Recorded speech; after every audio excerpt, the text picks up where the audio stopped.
Año 1999.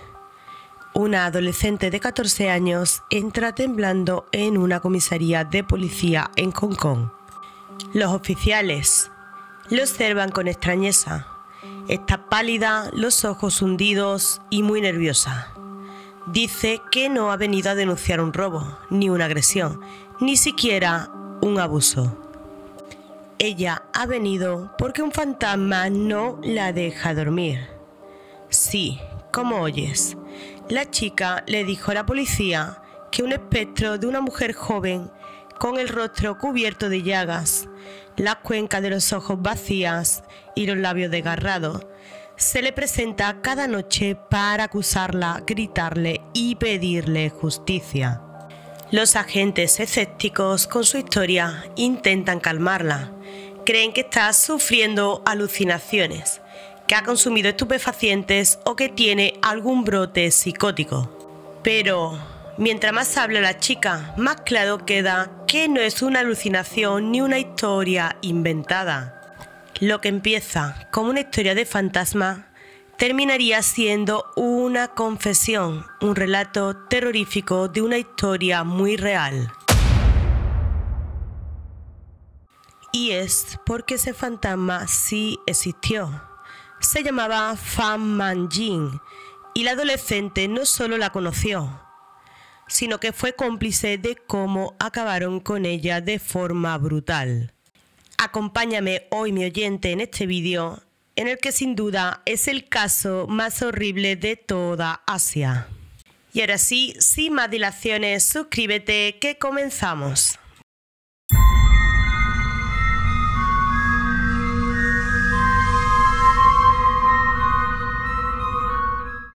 Para entrar en contexto, vamos a empezar hablando de la víctima, Fan Man-ji.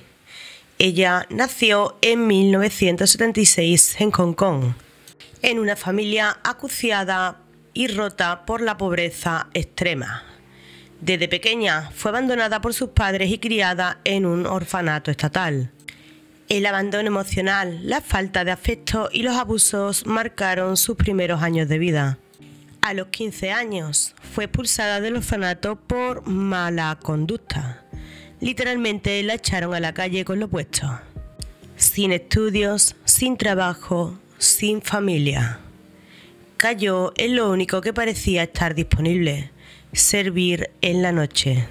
Poco después también caería en el consumo de estupefacientes. En concreto, el hielo, una variante barata y peligrosa de la meta.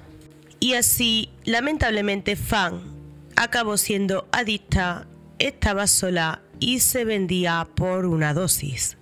Dormía en callejones, sufría palizas de clientes, infecciones, hambre. Simplemente sobrevivía, solo eso.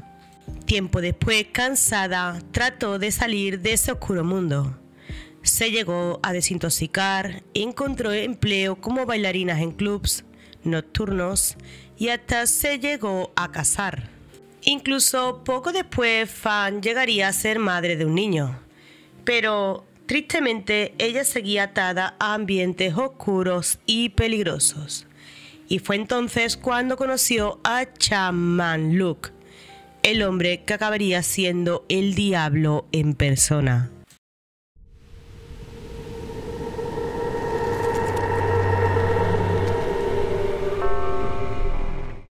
Chan Man-luk no era simplemente un cliente de los clubes nocturnos.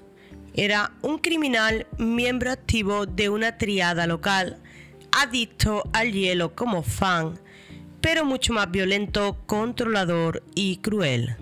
Este hombre había sido arrestado previamente por delitos relacionados con tráfico, extorsión y agresiones.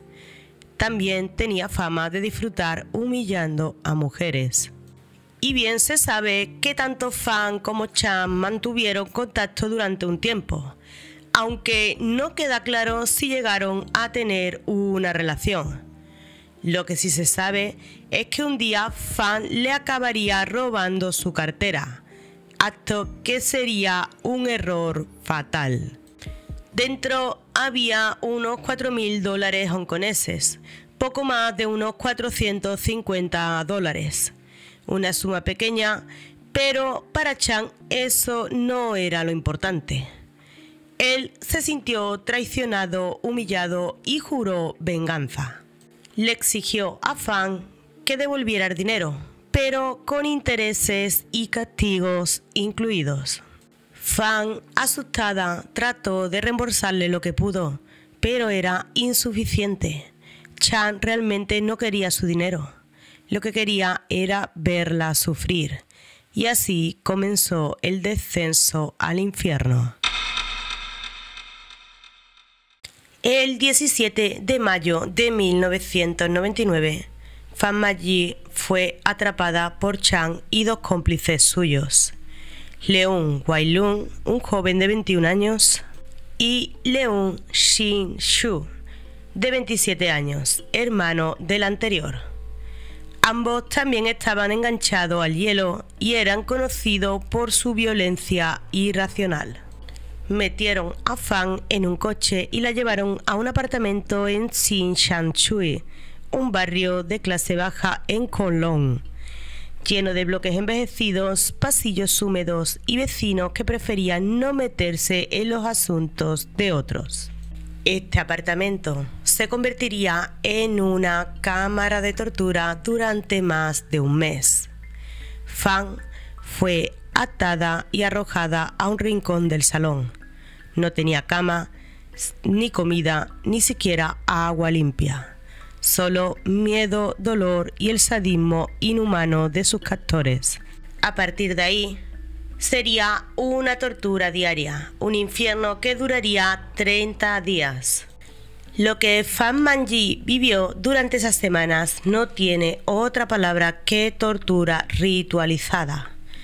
No se trataba de obtener información ni dinero, eso era pura maldad. Según el testimonio posterior del adolescente que estuvo presente, las torturas incluían apagarle cigarros en el cuerpo, golpes con barras de metal y tubos de fontanería. Y lo más horrible es que la obligaban a reír mientras lo hacían, como si fuese una mascota que debía divertirlos. Si no lo hacía, aún la agredían más. Le daban solo restos de comida en mal estado o directamente excrementos humanos.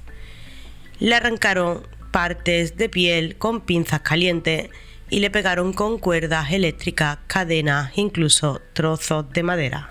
Y bien, no puedo ser muy explícita en este concepto, pero dispones de toda la información en Google, aunque yo te recomendaría que no la buscaras.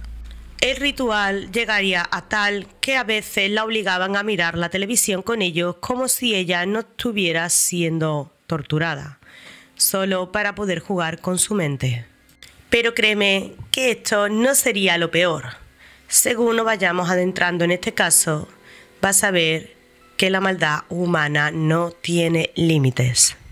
Y bien, después de semanas de terror continuo, palizas, quemaduras que infectaron su carne y hambre que la convertiría en un saco de huesos, el cuerpo de Fan Ma-yi finalmente colapsó. Ella dejó este mundo una noche cualquiera, sin un grito, sin un gesto de resistencia, solo dejó de moverse. La habían dejado tirada en el suelo, despojada de su ropa y en un charco de su propio fluido, sin la fuerza suficiente siquiera para incorporarse. Ella solo tenía 23 años. Pero para Chan Man-luk y sus cómplices, la muerte de Fan no significó un alto en el horror.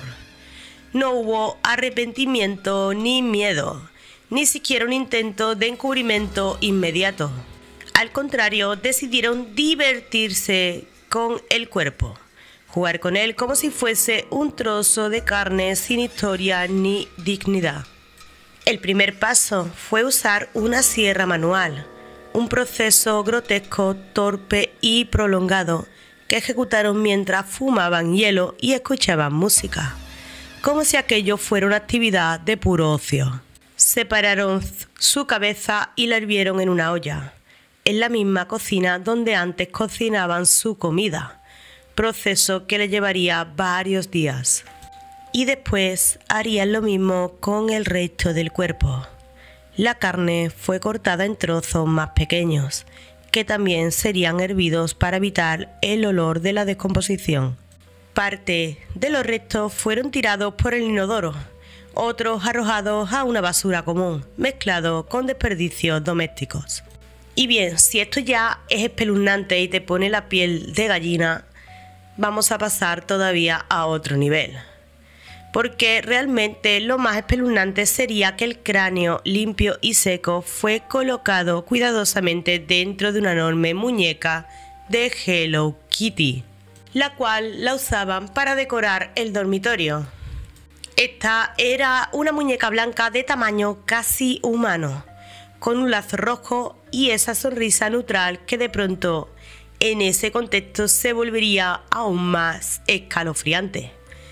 La cabeza de Fan terminó dentro de un símbolo de ternura infantil, una paradoja perversa.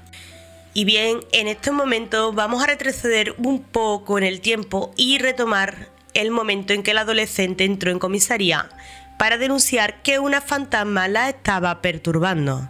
Y obvio que esa perturbación le venía ya que esta adolescente de 14 años había estado presente durante buena parte del cautiverio de Fan. Y con esto empezó a desmoronarse emocionalmente tras lo vivido. Según declaró, el rostro de Fan la perseguía en sueños. Susurros salían de dentro de la muñeca y sentía que no podía escapar del espíritu de la mujer. Estaba convencida de que el fantasma quería venganza. Tras días, con los nervios destrozados, acudió a la comisaría. Al principio, los agentes creyeron que deliraba, pero su historia tenía detalles tan concretos, tan precisos, que no podía descartarla del todo. Tras insistir, finalmente consiguió que la policía diera fe a la historia y fueron al piso que la joven les había indicado. Lo que encontraron allí superó cualquier expectativa. El apartamento era una casa de los horrores. Había líquido rojo seco por todo el piso, utensilios de cocina cubiertos con restos orgánicos, trozos de carne en estado de putrefacción, incluso bolsas con vísceras. El hedor era insoportable. Y lo más horripilante era que ahí sentada sobre la cama como si nada estaba la muñeca de Hello Kitty. Y sí, estas dudas no eran infundadas. Cuando los forenses abrieron la muñeca, encontraron el cráneo de Fan Manji, aún con rastros de tejido adherido, junto a varios dientes sueltos y fragmentos del cuero cabelludo. Aquello no era simplemente un acto criminal, era un acto simbólico de completa deshumanización, convertir a una mujer en un objeto decorativo.